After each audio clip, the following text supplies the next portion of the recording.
My name is Mrs. Kauper, and I'm honored to get to serve as our director of our beautiful American Leadership Academy, our Santan Valley campus.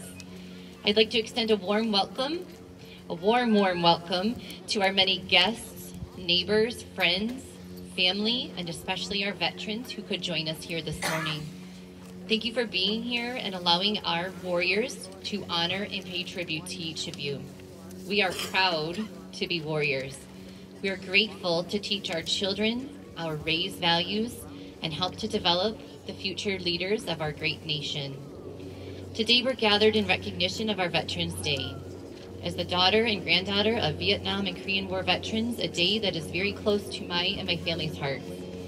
It is a day where we can stand and support our fellow Americans who have so proudly served our country in our armed forces. America has survived many battles, fought bravely by our men and women in uniform. It is these men and women, both past and present, we should and will remember and thank them by honoring them on this day. We'd like to recognize all of those among us today who have been a part of the great brotherhood and sisterhood that we call our U.S. military.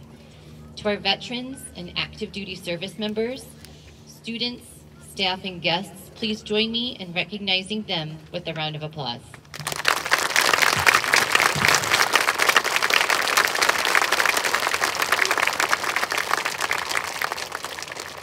Today we will show our gratitude with several songs and will be led by our talented music teacher, Mrs. Mackenzie Mills. We will begin first with our Pledge of Allegiance and then our students' ALA Leadership Pledge. Please stand for the Pledge of Allegiance. Face the flag and put your right hand over your heart. Ready, begin.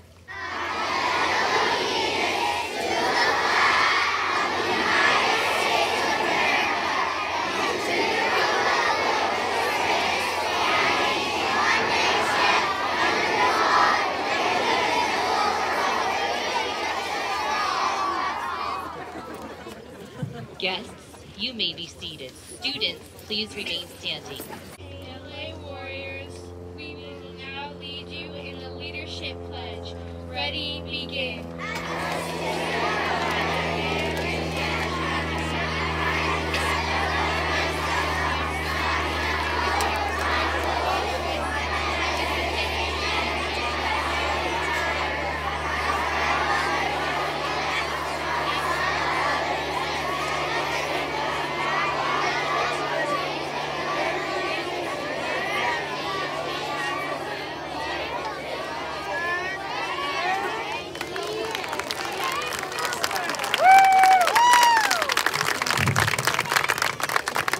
Kindergarten team can get themselves ready, they get to be our first performance. That leadership pledge is a pretty powerful statement. I challenge those of you who've been new to our campus or look in our cafeteria. The words of that pledge are posted up on our wall, and so they are very powerful in speaking to those raised values as we teach our students, each of them standing for respect, accountability, integrity, service, and excellence. And so though you had a surround sound version of that this morning, it's pretty great. The end of it is their challenge. Each morning I say to them, you've got 3 jobs to do. They're here to learn, lead, and change the world. And I think that's an impactful message to send to our youth. Our kindergartners are going to be sharing out your grand old flag. Once they're on the stage, our first graders will also be ready, and they'll be singing to us America the Beautiful.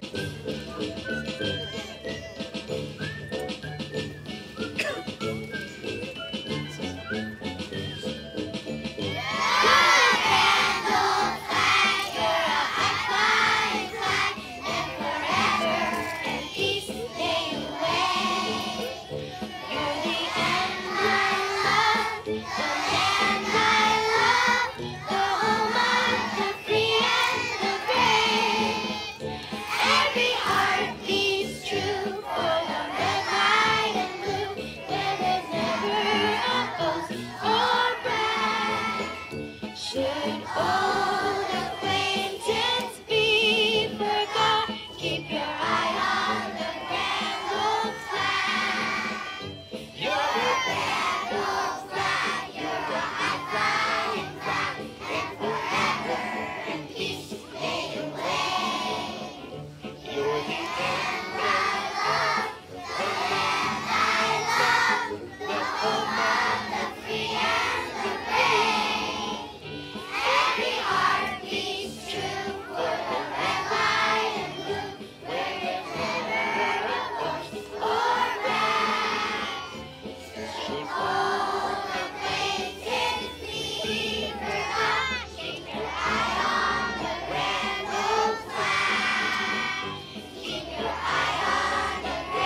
country's military that fights on the land.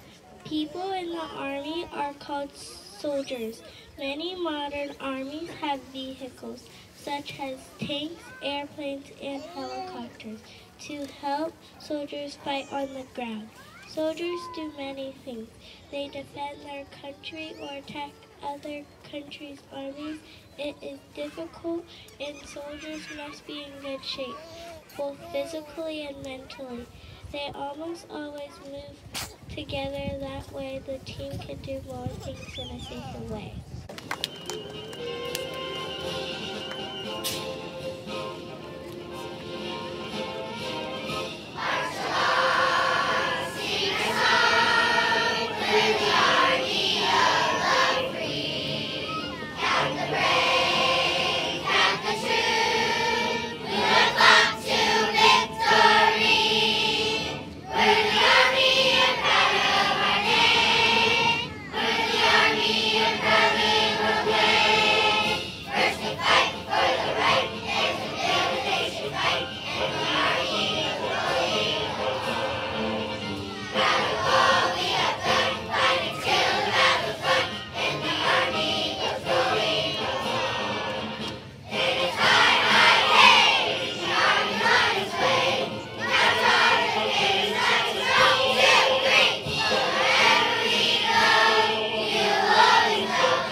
The Coast Guard's purpose is to protect the people, environment, industry, and security of the United States on seas, lakes, and rivers. To do this, the Coast Guard uses boats, ships, helicopters, and airplanes to stop smuggling and other crime and terrorism, and to rescue ships and boats in danger. The Coast Guard traces its route back to the United States Revenue Cutter Service, which was created by Congress on August 4, 1790. As such, the Coast Guard is the oldest continuous seagoing service in the United States. The modern United States Coast Guard was started on January 28, 1915. The Coast Guard can become part of the Department and the Navy during war, but it is not now. It became part of the U.S. Department and Homeland Security of 2003. Thank you, Jada. We have members of the Coast Guard. We'd like to recognize you.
Our fourth graders will be recognizing the Air Force, and Antonia will teach us a bit about that.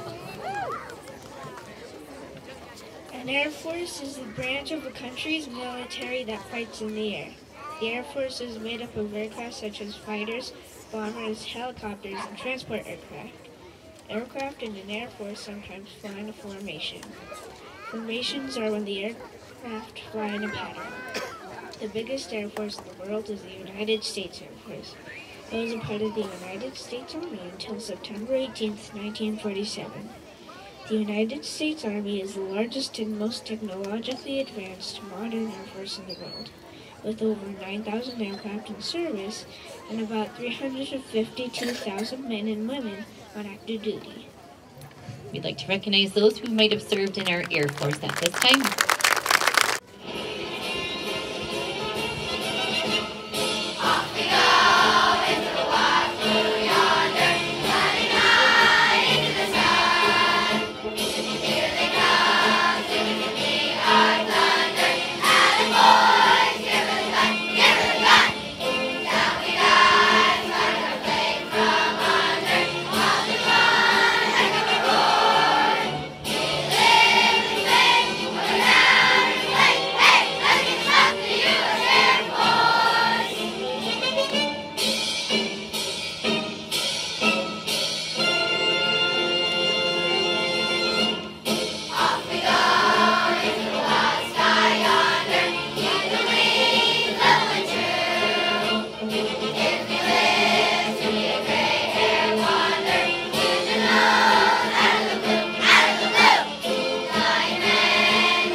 The people in the Navy are called sailors.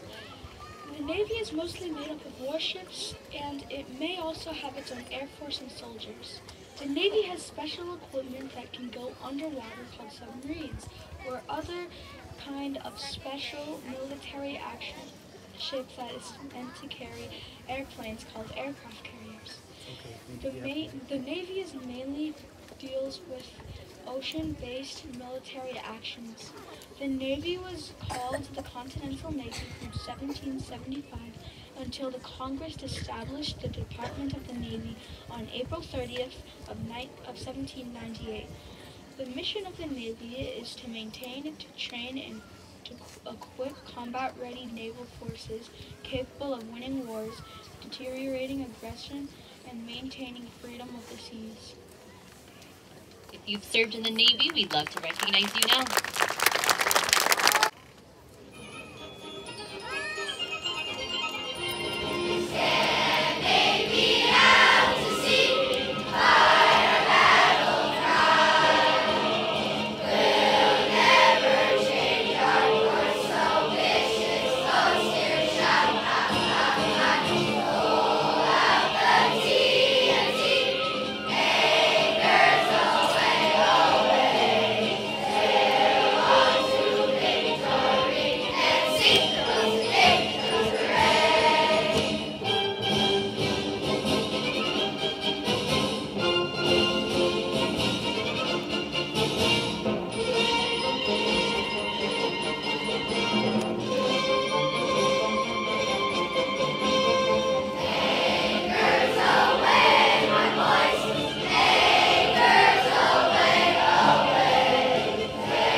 Final performance is by our sixth graders recognizing our Marines, and Clark will teach us about them.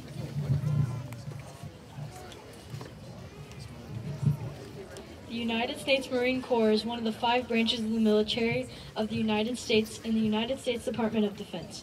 It was created in 1775 as a special maritime service. The birthplace of the Marines is in Philadelphia. Although it is part of the U.S. Naval Service, it is a separate military branch with its own special ranking structure. The United States Marine Corps is currently the largest Marine force in the world, responsible for much of the United States expeditionary operations. United States Marines place a large emphasis on morale. This is reflected in their motto, Semper Fidelis, meaning always faithful. For those who have served in the Marines, we recognize you now.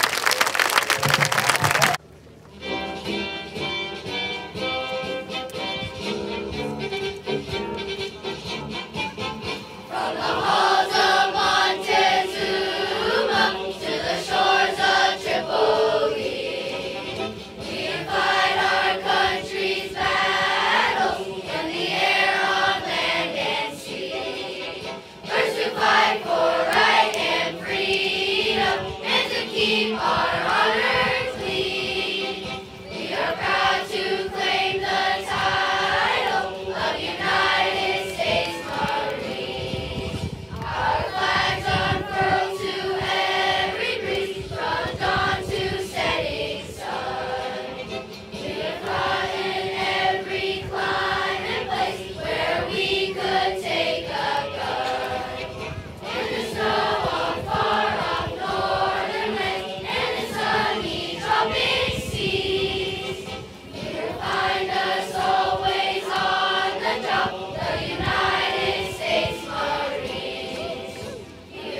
Our warriors, I am so proud of you and all of your hard work to show pride in our country, our school values, and most importantly, to respect the men and women in this audience who deserve our utmost admiration. Thank you to our teachers and staff, especially to our specials team, to Coach Faber, Ms. Pickett, and Ms. Pensar for their time and practice for such a worthy recognition. I'd like to extend a special thank you to our music teacher, Mrs. Mills, for helping to prepare our students for such a beautiful presentation.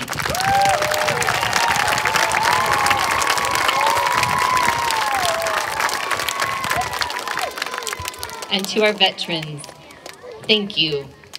Thank you for your service, for our country, and allowing our ALA warriors to honor you today. You are our heroes.